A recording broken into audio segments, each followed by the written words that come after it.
Alright, I'm not changing for any of these videos I'm recording today, so enjoy this outfit. Anyway, let's talk about everything I read in January, super fast.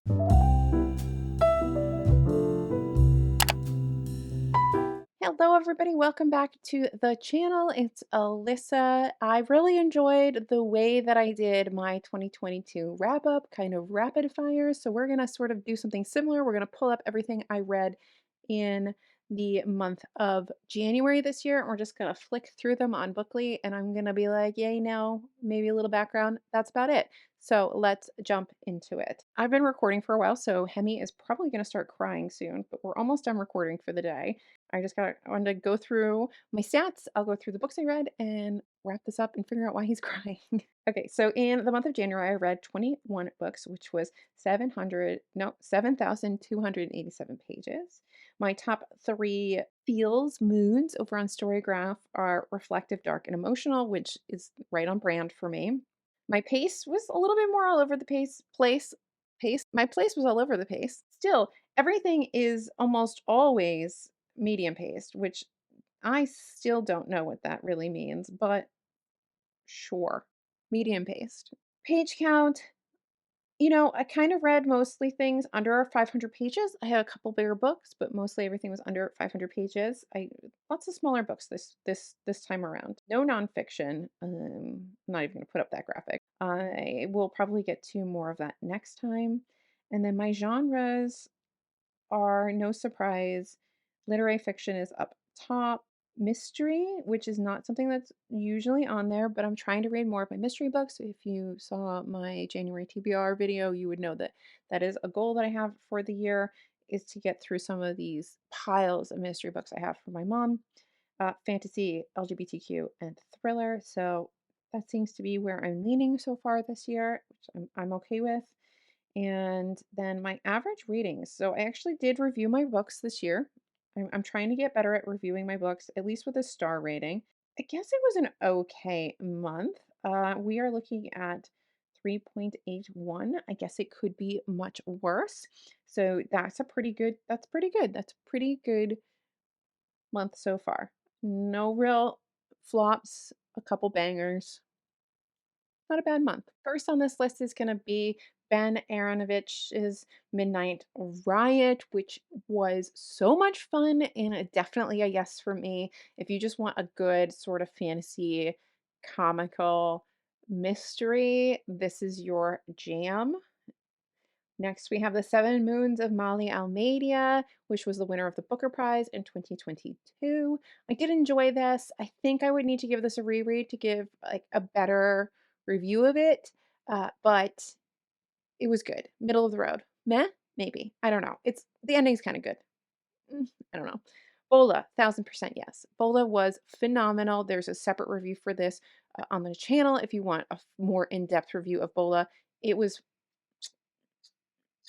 chef's kiss. Love it so much. Same with Bliss Montage, which is a collection of short stories from Ling Ma, who wrote Severance. Yes, 1000% yes. I loved these short stories. I do need to own this. I think Ling Ma can do no wrong.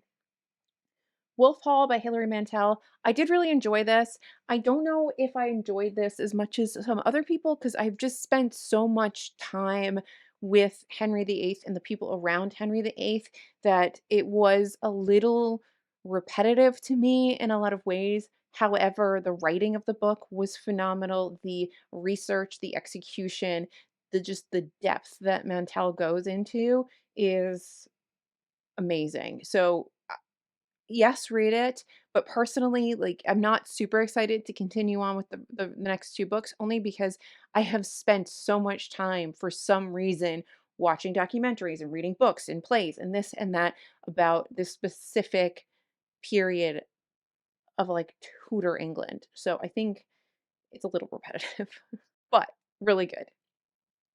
Belle Green by Alexandria Lapierre is translated from the French, and it is a story of Belle Lacoste Green, who was the secretary for J.P. Morgan and organized the J.P. Morgan Library. And she is a phenomenal woman who was passing as white and created this amazing life for herself.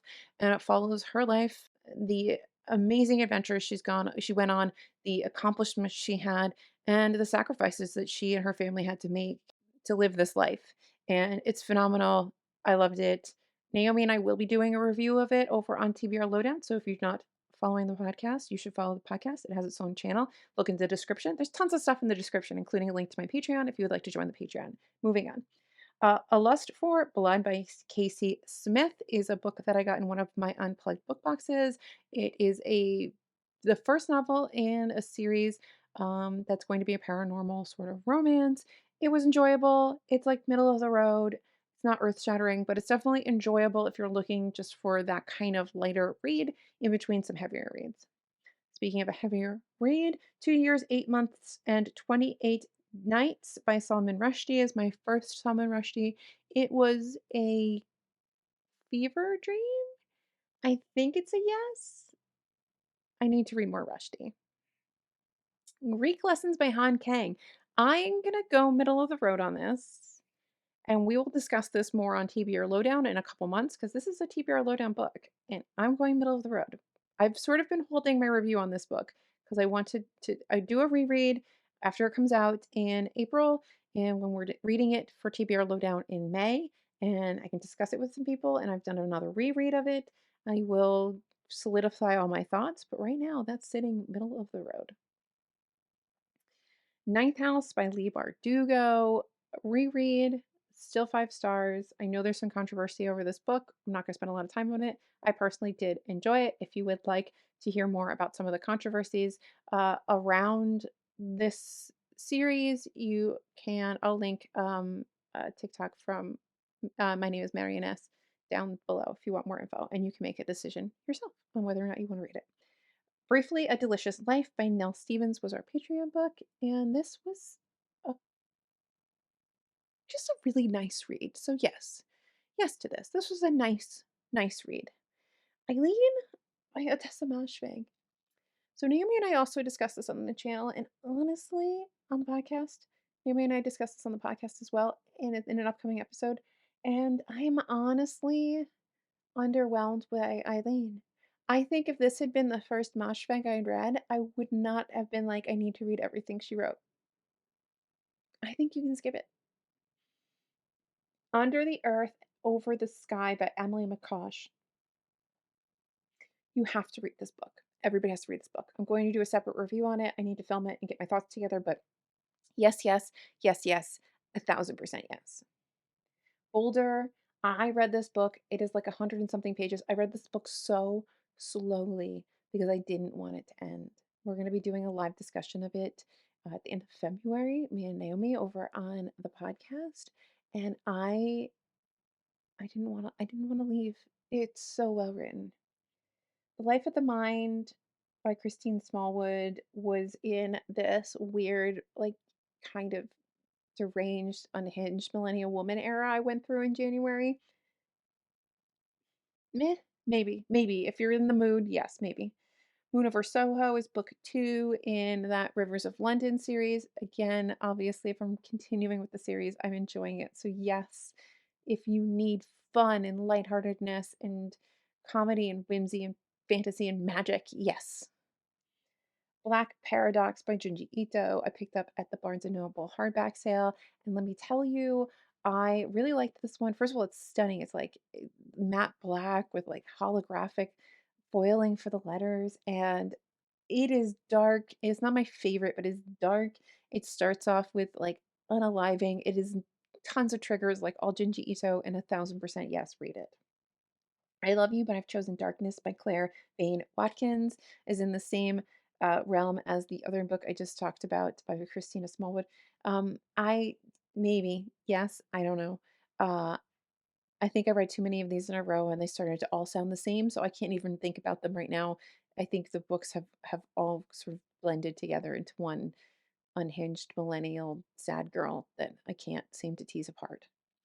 The Enigma of Room 622 by Joel Dicker, however you say this guy's name. Yes, must read, phenomenal. Please read this book. The God of Small Things. There is a review coming on the channel. Love this. I love this book. I think it's phenomenal. I understand why it won the Booker in 97. So good. Strega by Johan Leek poem said that wrong, was vibes.